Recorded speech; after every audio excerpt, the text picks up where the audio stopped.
ಆಗಸದಲ್ಲಿ ಹಾರುವುದೆಂದರೆ ಪುಟಾಣಿ ಪುಟ್ಟಿಗೆ ಬಲು ಇಷ್ಟ. ರೆಕ್ಕೆಗಳಿಲ್ಲದೆ ಹಾರಲು ಹೋದರೆ ಆಗದೆ ತೊಂದರೆ ಇದು ಕಷ್ಟ. ಆಗಸದಲ್ಲಿ ಹಾರುವುದೆಂದರೆ ಪುಟಾಣಿ ಪುಟ್ಟಿಗೆ ಬಲು ಇಷ್ಟ. ರೆಕ್ಕೆಗಳಿಲ್ಲದೆ ಹಾರಲು ಹೋದರೆ ಆಗದೆ ತೊಂದರೆ ಇದು ಕಷ್ಟ. ಆಗದೆ ತೊಂದರೆ ಇದು ಕಷ್ಟ.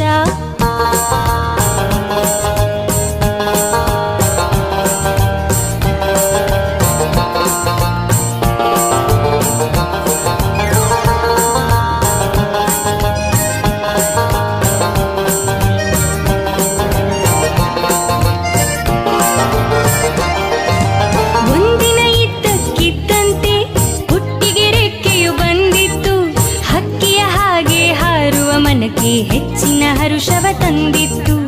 ಒಂದಿನ ಇದ್ದಕ್ಕಿದ್ದಂತೆ ಹುಟ್ಟಿಗೆ ರೆಕ್ಕೆಯು ಬಂದಿತ್ತು. ಹಕ್ಕಿಯ ಹಾಗೆ ಹಾರುವ ಮನಕ್ಕೆ ಹೆಚ್ಚಿನ ಹರುಷವ ತಂದಿತ್ತು. ಹಕ್ಕಿಯ ಹಾಗೆ ಹಾರುವ ಮನಕ್ಕೆ ಹೆಚ್ಚಿನ ಹರುಷವ ತಂದಿತ್ತು. ಆಗಸದಲ್ಲಿ ಹಾರುವುದೆಂದರೆ ಪುಟಾಣಿ ಪುಟ್ಟಿಗೆ ಬಲು ಇಷ್ಟ. ರೆಕ್ಕೆಗಳಿಲ್ಲದೆ ಹಾರಲು ಹೋದರೆ ಆಗದೆ ತೊಂದರೆ ಇದು ಕಷ್ಟ. ಆಗದೆ ತೊಂದರೆ ಇದು ಕಷ್ಟ.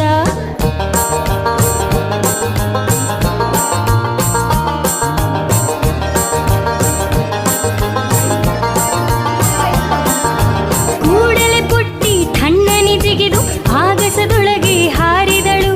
ಹಾರುತ್ತ ತೇಲುತ್ತ ಮುಂದಕ್ಕೆ ಸಾಗಿ ಚಂದ್ರನ ಮಡಿಲನು ಸೇರಿದಳು. ಕೂಡಲೇ ಪುಟ್ಟಿ ತಣ್ಣನೆ ಜಿಗಿದು ಆಗಸದೊಳಗೆ ಹಾರಿದಳು. ಹಾರುತ್ತ ತೇಲುತ್ತ ಮುಂದಕ್ಕೆ ಸಾಗಿ ಚಂದ್ರನ ಮಡಿಲನು ಸೇರಿದಳು. ಹಾರುತ್ತ ತೇಲುತ್ತ ಮುಂದಕ್ಕೆ ಸಾಗಿ ಚಂದ್ರನ ಮಡಿಲನು ಇದು ಆಕ್ಸಿಜನ್ ರಹಿತ ಉಸಿರಾಟ, ಇದು ಆಕ್ಸಿಜನ್ ಸಹಿತ ಉಸಿರಾಟ. ಹೇಳಿ ಏನಾಗಿದೆ ಆರಾಮ ಇದು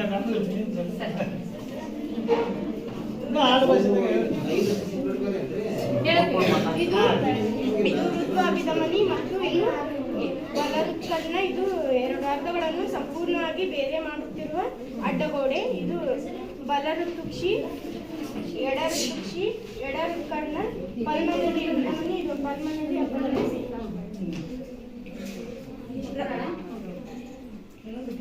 ಹೃದಯವು ದೇಹದ ಎಲ್ಲ ಭಾಗಗಳಿಗೆ ರಕ್ತವನ್ನು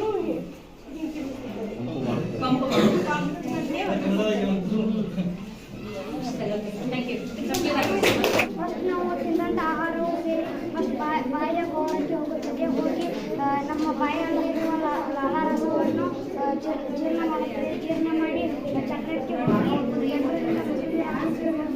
ಆಮೇಲೆ ಸಣ್ಣ ಮಾಡೋದ್ರಿಂದ ನಾವು ತಿನ್ನುವಂಥ ಆಹಾರವು ಸಾಗುತ್ತದೆ. ಇದರಿಂದಾಗಿ ನಾವು ಒಟ್ಟಾಗಿದ್ದೇವೆ ಏನಂತಂದ್ರೆ ಮಾಡೋಣ ಜೀರ್ಣಾಂಗಗಳು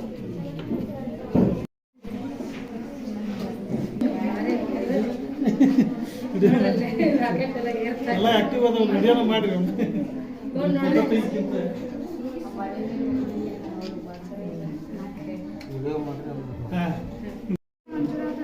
ನಾನು 7ನೇ ತರಗತಿಯಲ್ಲಿ ಓದುತ್ತಿದ್ದೇನೆ. ನಾನು ಶ್ವಾಸಾಂಗದ ಪ್ರಯೋಗ ಮಾಡಿದ್ದೇನೆ. ಮಾನವನ ದೇಹದಲ್ಲಿ ಶ್ವಾಸಾಂಗವು ಬಂದು ಅದರಲ್ಲಿ ಆಕ್ಸಿಜನ್ ಬಂದು ಹೃದಯಕ್ಕೆ ಹೋಗುತ್ತದೆ.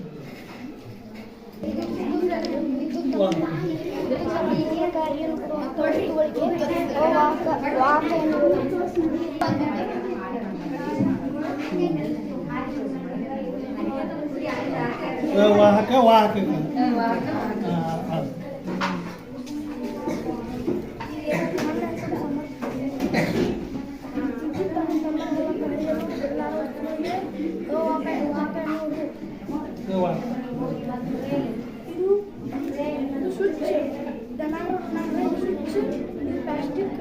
ಪ್ಲಾಸ್ಟಿಕ್ ಬೇಕಾದ ಉದಾಹರಣೆಗಳು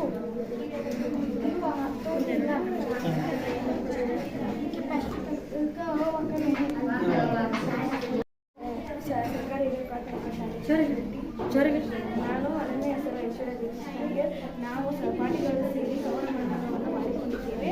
ಸೌರಮಂಡಲದ ಬಗ್ಗೆ ಅಧ್ಯಯನ ಮಾಡುವುದಕ್ಕೆ ಖಗೋಳ ವಿಜ್ಞಾನ ಎನ್ನುವರು, ಖಗೋಳ ವಿಜ್ಞಾನದ ಬಗ್ಗೆ ಎನ್ನುವರು ಆಳವಾಗಿ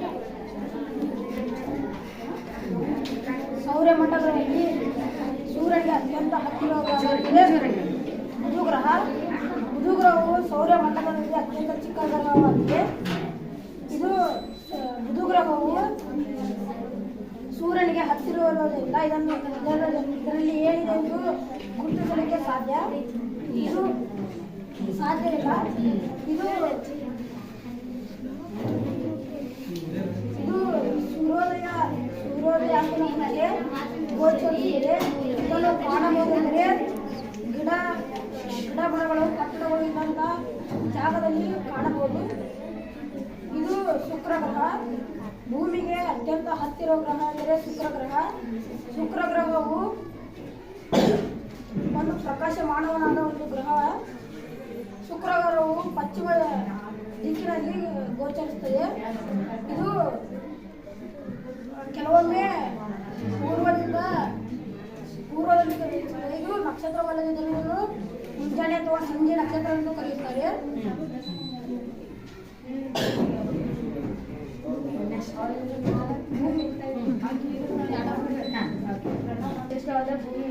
ಭೂಮಿಯು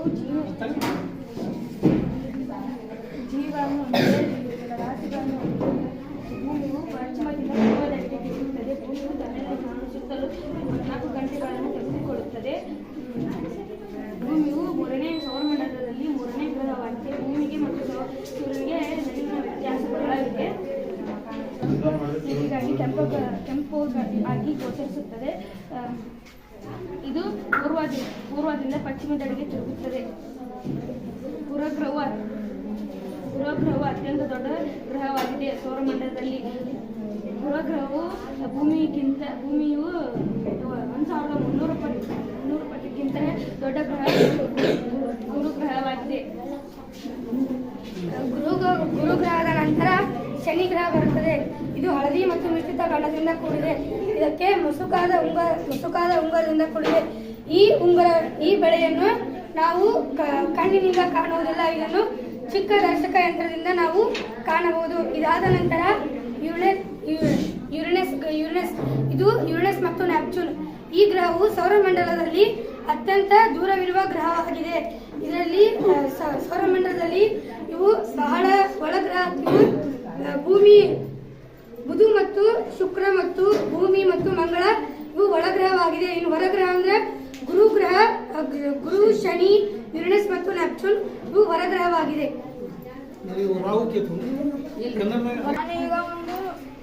ನೀರಿನ ಶುದ್ಧೀಕರಣ ಮಾಡಿದ್ದೇವೆ. ಹಾಕಿದ್ದೇನೆ. 2ನೇ ಲೋಟದಲ್ಲಿ ಸಣ್ಣ ಸಣ್ಣ ಕಲ್ಲನ್ನು ಹಾಕಿದ್ದೇನೆ. 3ನೇ ಲೋಟದಲ್ಲಿ ಮರಳನ್ನು ಹಾಕಿದ್ದೇನೆ. 4ನೇ ಲೋಟದಲ್ಲಿ ಹತ್ತಿಯನ್ನು ಹಾಕಿದ್ದೇನೆ. 5ನೇ ಲೋಟವನ್ನು ಕಾಲಿಟ್ಟಿದ್ದೇನೆ. ಇದರಲ್ಲಿ ನೀರು ಸ್ವಚ್ಛವಾಗಿ ಬರುತ್ತದೆ. ಮೊದ್ಲಿಗೆ ಏನು ಹಾಕಿ ಅನ್ನೋದು ಹೇಳಿ. ಕಲುಷಿತ ನೀರು ಫಸ್ಟ್ ಹಾಕೋದು.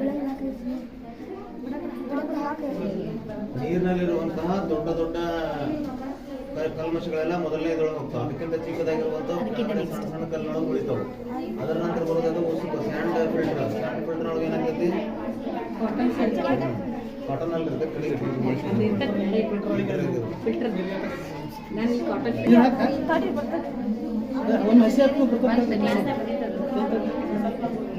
ಬರಾಕತ್ರಿ ವೈಟ್ ಆಗೈತಿ. ಸ್ವಲ್ಪ ಕ್ಲೀನ್ ಆಗಿತ್ತು.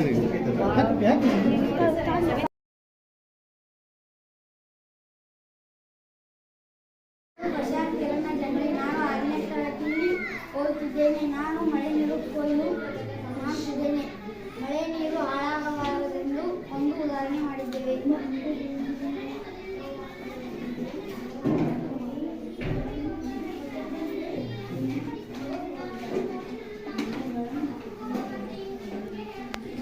ನೀರು ಹಾಕಬೇಕಾದ್ರೆ ಇಲ್ಲೊಂದು ಗುಂಡಿ ತಗೋಬೇಕ್ರಿ. ಈಗ ನೀರು ಹಿಂಕೊಂತಾವ್ರಿ. ಮ್ಯಾಗ ಉಳಿದಿದ್ದು ನೀರು ಪ್ರಾಣಿ ಪಕ್ಷಿಗಳಿಗೆ ಉಪಯೋಗಕಾರಿ. ಹಿಂಗಿಕೊಂಡು ನೀರು ಬಾವಿ ಬರ್ತಾವ್ರಿ. ಬಾವಿ ಬಂದ್ರಿ ಅವು ಅಂತರ್ಜಲಕ್ಕೆ ಇಳಿದ್ರಿ ಅಂತರ್ಜಲ ಹೆಚ್ಚಾಗತ್ತೆ. ಹಿಂಗೆ ಕೊಡೋದು. ಇದರಲ್ಲಿ ಕಲ್ಲುಗಳನ್ನು ಹಾಕಿರಿ. ಇಲ್ಲೇನಾಗುತ್ತೆ, ನೀರಿಂದೆಲ್ಲ ಹೊಲಸೆಲ್ಲ ಇಲ್ಲಿ ಶೇಖರಣೆ ಆಗುತ್ತೆ. ಶುದ್ಧ ನೀರೆಲ್ಲ ಬಾವಿಗೆ ಹೋಗುತ್ತೆ. ಹಾಂ, ಸರಿ. ಈ ಬಾವಿ ನೀರನ್ನು ನಾವು ಮುಂದೆ ಬೇಕಾದಾಗ ಉಪಯೋಗ ಮಾಡ್ಕೋಬೋದು. ಮತ್ತು ಅಂತರ್ಜಲಕ್ಕೆ ಹೋಗುತ್ತೆ. ಹಾಂ, ಅಂತರ್ಜಲನೂ ಹೆಚ್ಚಾಗುತ್ತೆ. ಓಕೆ.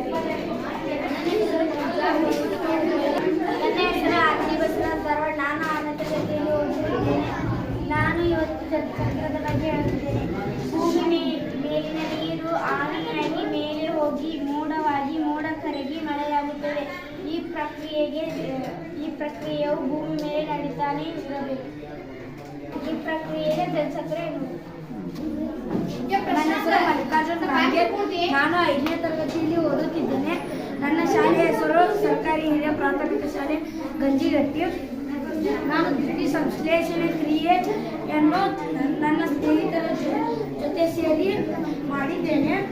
ಇಲ್ಲಿ ಇದು ಸೂರ್ಯನ ಕಿರಣಗಳು ಮತ್ತು ಪತ್ರ ಹರಿತು ಇಂಗಾಲದ ಡೈಆಕ್ಸೈಡ್ ಮತ್ತು ನೀರನ್ನು ಬಳಸಿಕೊಂಡು ಅದು ತನ್ನ ದ್ಯುತಿ ಸಂಶ್ಲೇಷಣೆ ಕ್ರಿಯೆಯನ್ನು ಮಾಡುತ್ತದೆ.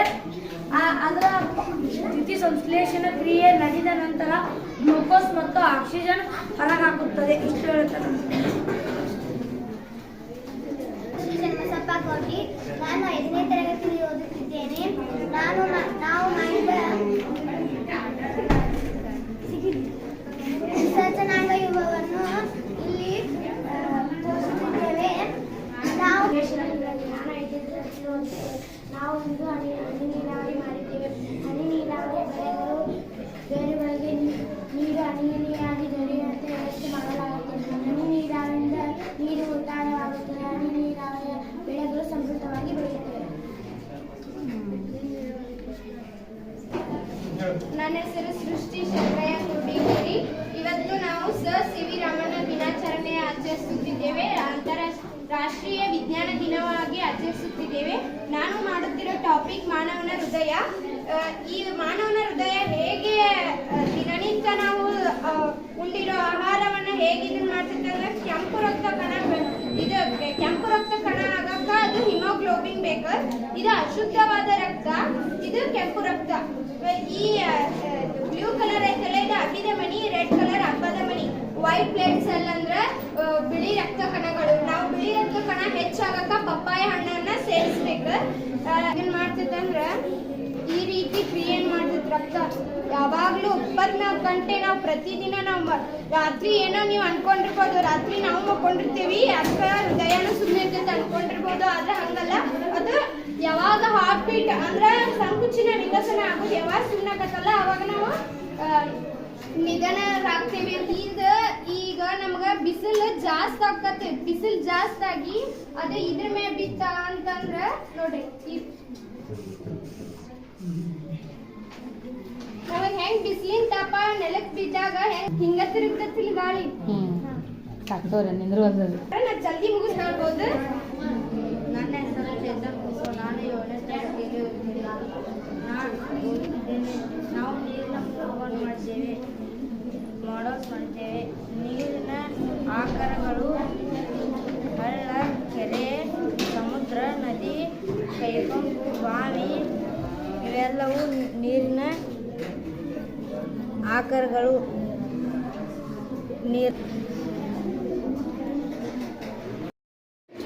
ಎಲ್ಲರಿಗೆ ನನ್ನ ನಮಸ್ಕಾರಗಳು. ನನ್ನ ಹೆಸರು ಅಂಕಿತಾ ಗಂಗಪ್ಪ ಶೆರವಾಡ್. ನಾನು 6ನೇ ತರಗತಿಯಲ್ಲಿ ಓದುತ್ತಿದ್ದೇನೆ. ನಾನಿವತ್ತು ಹಸಿ ಕಸ ಒಣ ಕಸದ ಬಗ್ಗೆ ಹೇಳುತ್ತೇನೆ.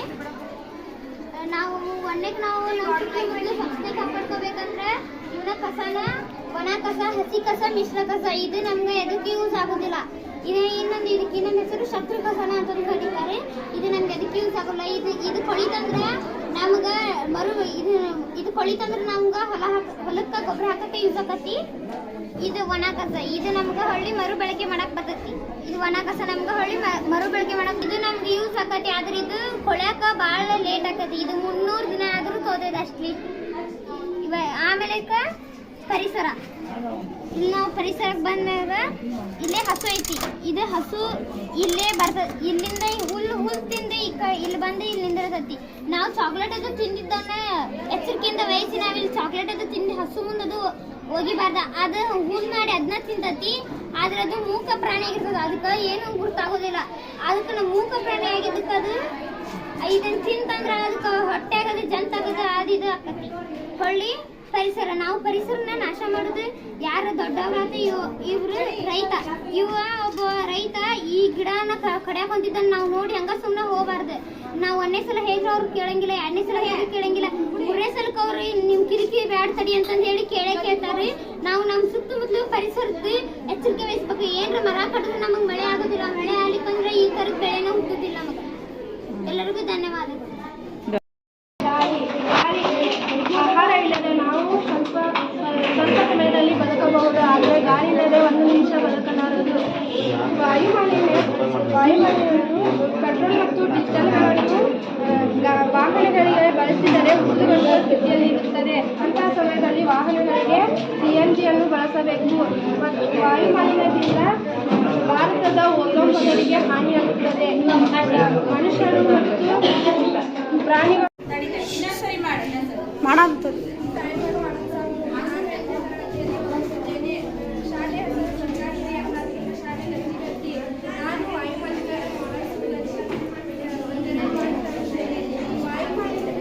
ವಾಯು ಎಂದರೆ ಗಾಳಿ. ನಾವು ಆಹಾರ ಬೇಕಿದ್ದರೂ ಬದುಕಬಹುದು, ಆದರೆ ಗಾಳಿ ಇಲ್ಲದಿದ್ದರೆ ಬದುಕಲಾಗದು. ವಾಯುಮಾಲಿನ್ಯ ಗಾಡಿಗಳಿಗೆ ಡೀಸೆಲ್ ಮತ್ತು ಪೆಟ್ರೋಲ್ ಬಳಸುವುದರಿಂದ ಇರುತ್ತದೆ. ವಾಹನಗಳಿಗೆ CNG ಅನ್ನು ಬಳಸಬೇಕು. ಕಾರ್ಬನ್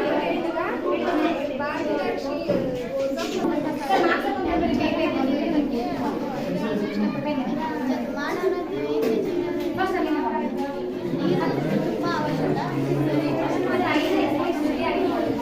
ಮನೆಯಲ್ಲಿ ಚರಂಡಿ ನೀರನ್ನು